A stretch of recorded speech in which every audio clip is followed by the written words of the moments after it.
Bonsoir à tous, c'est le 21 octobre 2021 et la présentation d'aujourd'hui portera sur l'obélisque de Ramsès le Grand sur la place de la Concorde à Paris. Esta presentación será hecha principalmente en español, francés, para hacer las traducciones pertinentes de los textos. Muy bien, entonces comenzamos. El obelisco de la Plaza de la Concordia es un obelisco de gran importancia. Lo que quiero yo con esta presentación es que ustedes, al estar frente al obelisco cuando vayan a París, no sean como la mayoría de los turistas que entiende que el obelisco tiene algo de egipcio ahí porque ven los jeroglíficos, pero bien a bien no saben ni por qué está ahí, ni quién lo llevó ahí, ni qué significa el obelisco, ni de dónde viene. Entonces, vean, aquí para empezar tenemos esta moneda conmemorativa, es una medalla más bien, que dice esto aquí, abattu à Thèbes le 31 octubre 1831, entonces quiere decir que lo quitaron de Tebas el 31 de octubre de 1831, y luego dice transporté à Paris et érigé sur la place de la Concorde le 25 octobre 1836 sur la dirección del ingénieur Leva. Entonces, vean, se tardaron solamente en quitarlo, transportarlo y erigirlo 5 años. Entonces es un obelisco impresionante que tuvo sus cuidados para ser transportado. ¿Okay? Entonces, empecemos. Así es como luce el día de hoy en la Plaza de la Concorde el obelisco, impresionante. Y con esta presentación tengo tres objetivos, ¿no? El primero es explicar los lugares. Vamos a ver un poquito de la Place de la Concorde, qué significa esta plaza, y el templo de Luxor, que es el lugar de donde proviene nuestro obelisco, ¿no? Entonces es bien importante esto. Luego, en una segunda etapa, en un segundo video, les presentaré a las personas que intervinieron para que tengamos ese obelisco ahí en París, ¿no? Son les frères Champollion y le Pacha Mohamed Ali, hablaré de ellos. Y en un tercer video analizaremos el objeto, que es en sí el obelisco, ¿no? Entonces, ¿qué significa peso, altura? Cómo fue su transportación, quiénes intervinieron, eso lo veremos en el tercer video. Correcto, empecemos con la Plaza de la Concordia, o llamada en su origen, vean aquí dice, cette place inaugurée en 1763 fut appelée à l'origine place Louis XV. Vean aquí, noten el pase anterior, es un pase simple del verbo être aquí, fut appelée, fue llamada en su origen Plaza Luis XV. Ok, muy bien, de novembre 1792 à mai 1795, alors dénommée Place de la Révolution, elle fut le lieu principal des exécutions publiques. Entonces vean, sí, de noviembre de 1792 a 1795, en plena Revolución Francesa, se le llamó Plaza de la Revolución. Ella fue el lugar, otra vez pase simple, vean aquí, fue el lugar principal de ejecuciones públicas, de las que, dont celle de Louis XVI, le 21 janvier 1793, y de Marie Antoinette, le 16 octubre 1793 también, solamente unos meses de diferencia, vean, de esta pareja, fueron las ejecuciones más famosas, ¿no? Ahora, esta plaza no era de muy buenos recuerdos para los parisinos. Lo que pasó es que en 1770, precisamente en el matrimonio de Luis XVI con María Antonieta, en los festejos hubo una muchedumbre ahí, fuegos artificiales, se les salieron de control los fuegos artificiales y, si mal no recuerdo, hubo cerca de 1,300 muertos. Entonces, para los parisinos, la Plaza de la Concordia no era así como que algo de muy bellos recuerdos, ¿no? Bien, aquí está precisamente en 1793, Luis XVI siendo ejecutado en la Plaza de la Concordia de la Revolución. Bien, ¿no? Ahora, eso es en cuanto a la Plaza de la Concordia, pero el obelisco proviene de un templo muy importante en Egipto, que es el templo de Luxor, que se encuentra en Tebas, una ciudad pues unos kilómetros al sur del Cairo.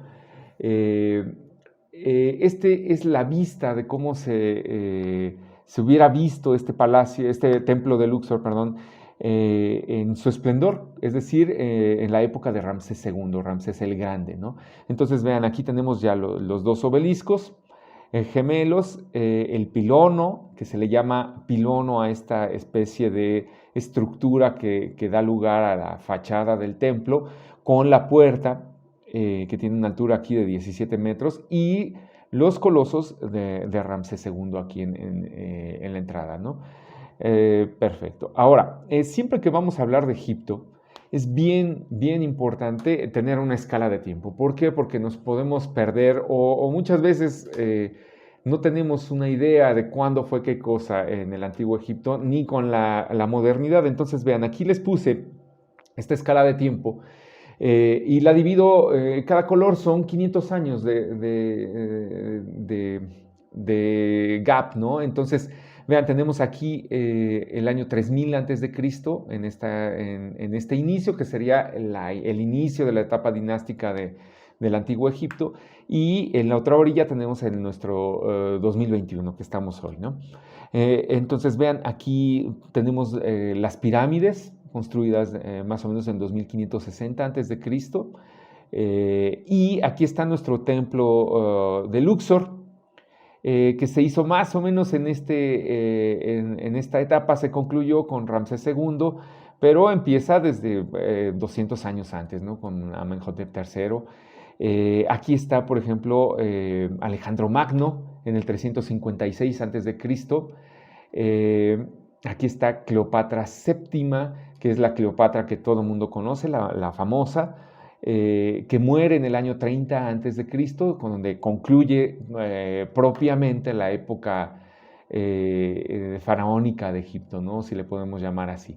Y aquí tenemos obviamente el año 0 con el nacimiento de Cristo, y aquí una pequeña referencia para nosotros los mexicanos, la pirámide de Teotihuacán, que se empieza a construir entre el año 150 y se concluye unos 200, 300 años, no está muy bien preciso la fecha de término, pero este ya es, digamos que estamos pegados al año 500 después de Cristo, ¿no? Y bueno, nuestra actualidad. Y quiero que noten algo bien importante, la distancia que hay entre las pirámides de Giza y Cleopatra VII es mayor a la distancia que hay de Cleopatra VII a nosotros. Nada más para que se den una idea de la amplitud de la historia del antiguo Egipto, ¿no? Perfecto. Entonces, este es el templo de Luxor. Tenemos aquí, como veíamos, los dos obeliscos de Ramsés II, las estatuas de Ramsés II, el pilono, como lo veíamos de frente, y aquí está el patio con las columnas tan famosas del templo, y aquí está la columna de Amenhotep III. Es un personaje muy importante, Amenhotep III. Vean, aquí está también el patio de Amenhotep III, la sala hipóstila. Y bueno, así es como se estructura el templo de Luxor. Ahora, solamente voy a mencionar los reyes que intervinieron en este templo, porque si nos ponemos a hablar de cada uno, pues bueno, cada uno de ellos merece meses de estudio, y si tomaran un curso de cada uno de esos reyes, pues bueno, se tardarían muchísimo tiempo, nos tardaríamos muchísimo tiempo con cada uno de ellos. Entonces, solamente se los mostraré para que los conozcan. Este es Amenhotep III. Este es una estatua de Amenhotep III junto con el dios Sobek de ahí de Tebas. Y este es su cartucho. ¿Qué es un cartucho en el antiguo Egipto?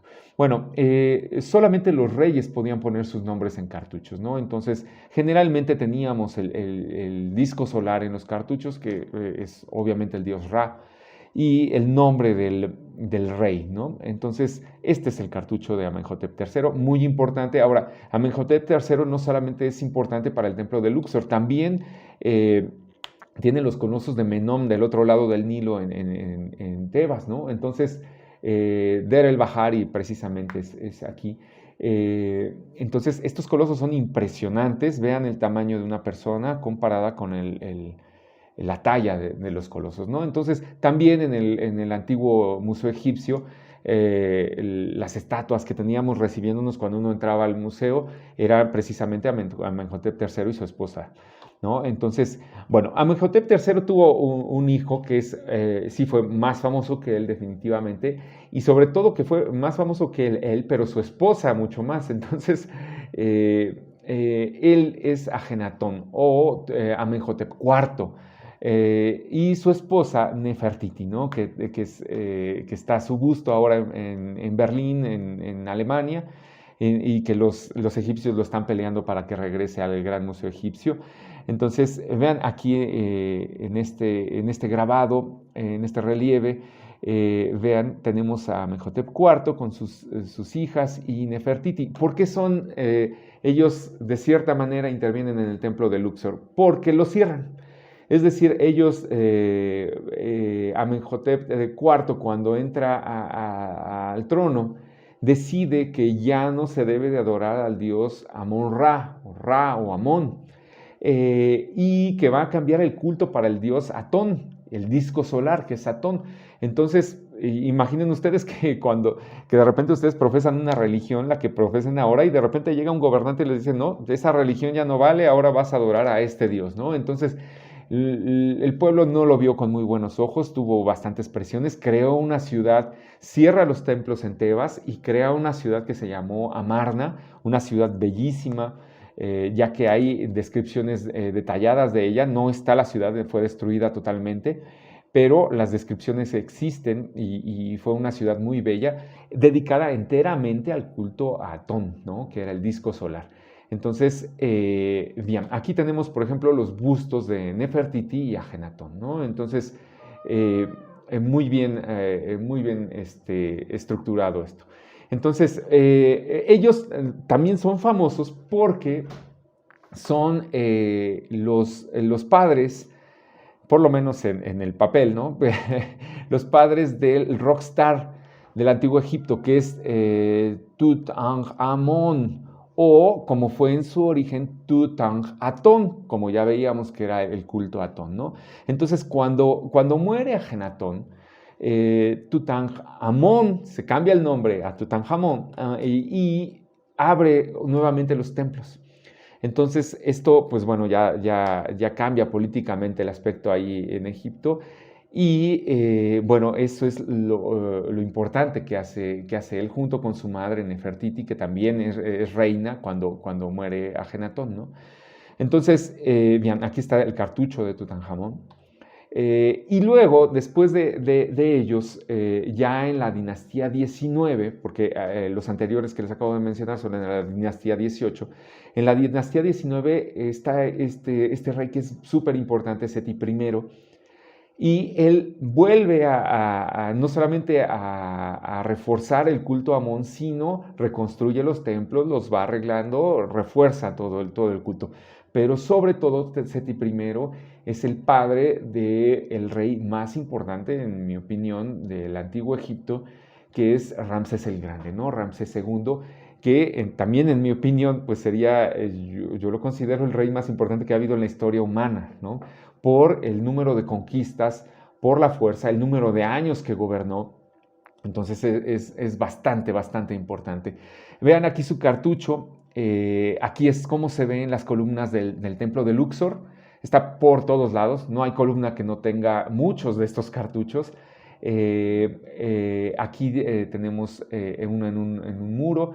Y precisamente este es el acercamiento, de este lado se los puse, de nuestro obelisco de la Plaza de la Concordia, con precisamente, vean la inscripción del cartucho de Ramsés II. Y aquí que veremos ya en el tercer video, que es como la oca, le decían los franceses, o sería un pato, y el disco solar, que esto quiere decir Sa-Ra, que es hijo de Ra, ¿no? Entonces, vean, este es Ramsés II. Ahora, Ramsés II no solamente hizo gran parte del templo de Luxor, sino que también en la parte sur de Egipto, muy cerca de la frontera con Nubia, hoy Sudán, se encuentra este templo de Abu Simbel, ¿no? que es un templo pues, majestuoso e increíble, justo al lado de la presa de Asuán. Ahora ya en 1973-74 lo tuvieron que mover porque inundaron esta zona para controlar los flujos del Nilo, y que ya no se inundara todo el norte de Egipto, o sea, el Bajo Egipto. Y lo tuvieron que remover, hicieron un trabajo colosal para subirlo, se tardaron varios años con la intervención ahí de la ONU y muchas fuentes de financiamiento, ¿no? Pero quedó precioso. Este es un acercamiento a la cara de Ramsés el Grande, ¿no? Estos colosos que ven ustedes enfrente son todos Ramsés. Él era totalmente ególatra, entonces hacía colosos con su figura por todos lados. Incluso en el mismo templo de Luxor hay colosos que estaban adentro o incluso los que están afuera que son imágenes que había de Amenhotep III y que él decide cambiarlas con su imagen. Entonces, bueno, ya si no hacía nuevos, tomaba los que ya estaban y los hacía como de él, ¿no? Ahora, bueno, vamos a hacer un pequeño ejercicio de traducción de un texto de la descripción de Egipto. Esta es una hoja donde dos de los eruditos que fueron a tomar nota de ahí, precisamente de la invasión napoleónica a Egipto, hacen cuando llegan aquí al templo de Luxor, ¿no? Entonces, vean, aquí está precisamente este templo dibujado en 1799, muy interesante porque vean, tanto los colosos de la entrada están muy, pues todo caído, todos rotos, enterrados en la arena, los obeliscos enterrados, el pilono, de hecho no se veía, y vean aquí, se asoma una mezquita y acá una iglesia. Entonces eso fue un problema, ya que el lugar es sagrado, entonces se siente lo sagrado, créanme, la paz de ese lugar es impresionante. Y obviamente lo hicieron ahí en lugares más religiosos, que después es un problema porque los templos de religiones modernas, si lo podemos decir así, ya alegan que tienen ahí unos 250 años de antigüedad, que no los pueden quitar. Pero pues bueno, esa antigüedad es nada a comparación de la de Egipto, ¿no? Entonces, de la del templo más bien de Luxor. Ok, vamos a hacer pequeño ejercicio de traducción para que vean cómo es que lo vieron ellos. Entonces, vean, dice aquí, Thèbes, Luxor, vue de l'entrée du palais. Entonces, vista de la entrada del palacio, gravé par Révy, d'après François Cécile. Vean, dice, en août 1799, après avoir visité les ruines de Thèbes sur la rive gauche du Nil, Joloa et Villiers de Tarrache passent les fleuves et s'établissent à Luxor. Es decir, ellos estaban visitando las ruinas que estaban en Tebas del lado izquierdo del Nilo, y se pasan al lado derecho, ¿no? Que es el templo de Luxor, ¿no?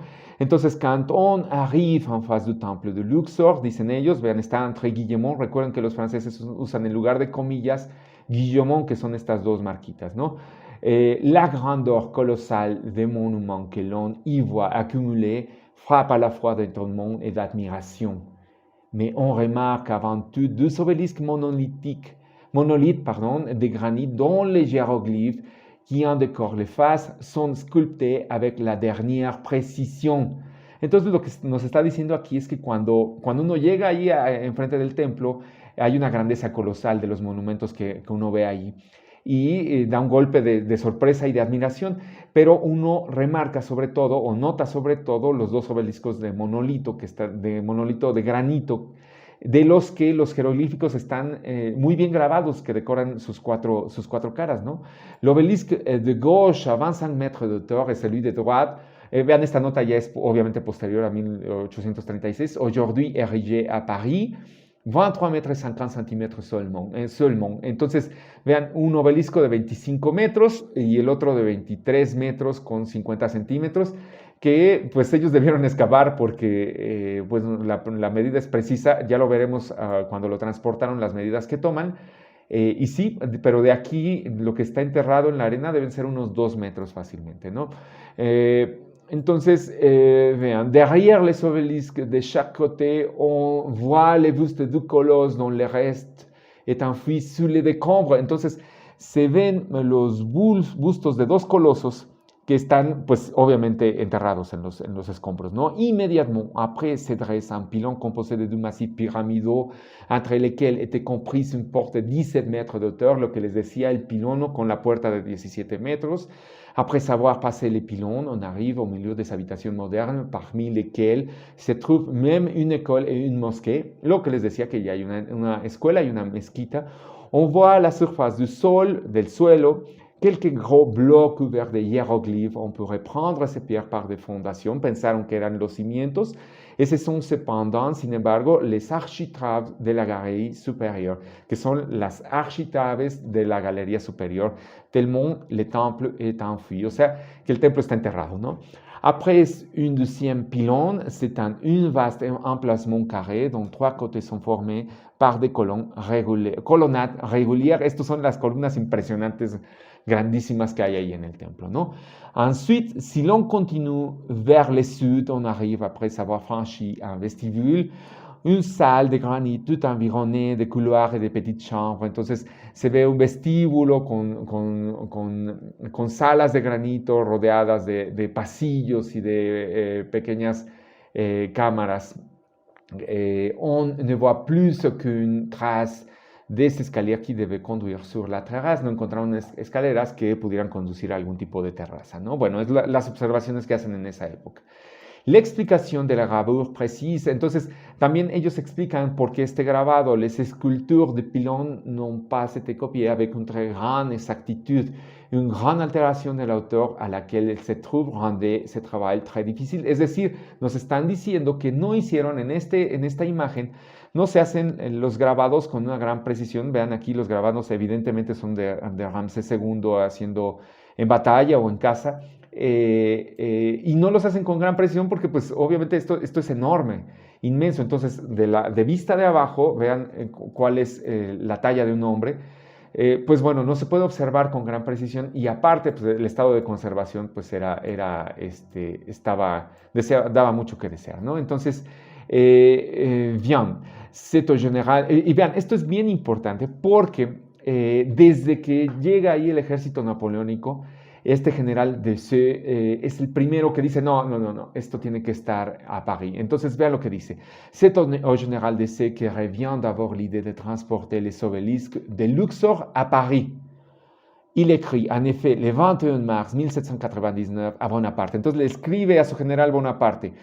Il y a à Thèbes 2 obélisques d'une taille et d'un fini de travail qui font qu'aucun de ceux de Rome ne leur est comparable. Le está diciendo a Napoleón, encontré 2 obeliscos en Tebas que hacen que los que están en Roma no sean comparables, o sea, mucho mejores que los de Roma, ¿no? Y luego le dice, transporte a París, il serait bien extraordinaire. Entonces, él tiene la idea, ya si los llevamos a París, serían extraordinarios, ¿no? Pero realmente la persona, y ya lo veremos en el siguiente video, que hace todo este esfuerzo para llevar el obelisco, es Jean-François Champollion, ¿no? Après les avoir lui-même admiré, exprime 20 ans plus tard, recuerden, Jean-François Champollion, ya lo vamos a ver, nace en 1790, en esta época donde el general Desaix hace esa observación, pues él tiene 9, 10 años, ¿no? Pero ya después, 20 años después, él llega a Egipto y hace todo el trabajo para llevarlo. Entonces, la même opinion et donne la préférence à l'obélisque de droite. Entonces, él le da preferencia al obelisco de la derecha. Muy bien, le vœu de Desaix et de Champollion a été, on laissé exaucé. Este verbo exaucé quiere decir cumplido, ¿no? Les 2 obélisques ont été donnés à la France en 1830 par le vice-roi d'Égypte, Mohamed Ali. Entonces, Mohamed Ali, el Pasha Mohamed Ali es quien obsequia estos obeliscos a Francia. Celui de droite, transporté à Paris, a été dressé sur la place de la Concorde le 25 octubre 1836. Ok, perfecto. Entonces aquí tenemos esa referencia, ¿no?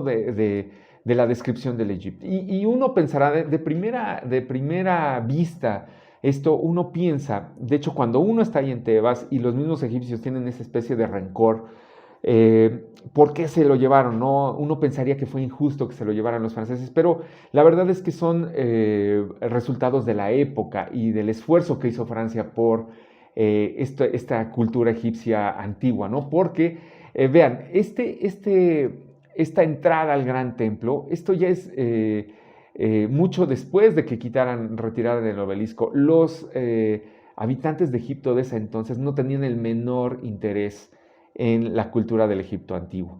Entonces era destruido todo. El Pasha Mohamed Ali realmente no le daba valor a lo egipcio, entonces por eso lo regalaba sin ningún empacho, ¿no? Entonces vean, de hecho déjenme enseñarles, esta primera foto dice aquí, la fecha es de 1862, vean, ¿no? 1862. Esto ya es casi 25, 24 años después de que Francia retirara el obelisco, y vean el estado lamentable del templo de Luxor, ¿no? Entonces vean aquí con esta iglesia copta y bueno, ¿no? Esta foto igual de 1900, se aprecia veintitantos debe ser. Vean, o sea, no tenían realmente interés, ¿no? Entonces uno justifica ese asunto porque debido a la intervención que tuvieron tanto Francia como Inglaterra, es que se conservan muchas de las cosas. Sí, se llevaron muchas cosas, pero también hicieron que naciera la egiptología moderna, ¿no? Entonces, quizás si no hubieran intervenido, no conoceríamos nada, así de sencillo, ¿no? Ahora, ¿cómo está el palacio hoy en día? Es este. Vean, nos falta el obelisco de la derecha. Aquí está el Paseo de Esfinges, que es de Nectanebo I, esa es otra cuestión, pero así es como luce hoy en día este templo de Luxor. Ya lo conservan precioso, está en trabajos de restauración todo el tiempo, muy bien. La verdad es que el gobierno egipcio lo ha hecho excelentemente en nuestros días, ¿no? Entonces, bien, con esto terminamos la primer parte de estos 3 videos que les voy a grabar de esto. Les agradezco mucho, merci beaucoup et j'ai une très bonne soirée. Recording stopped.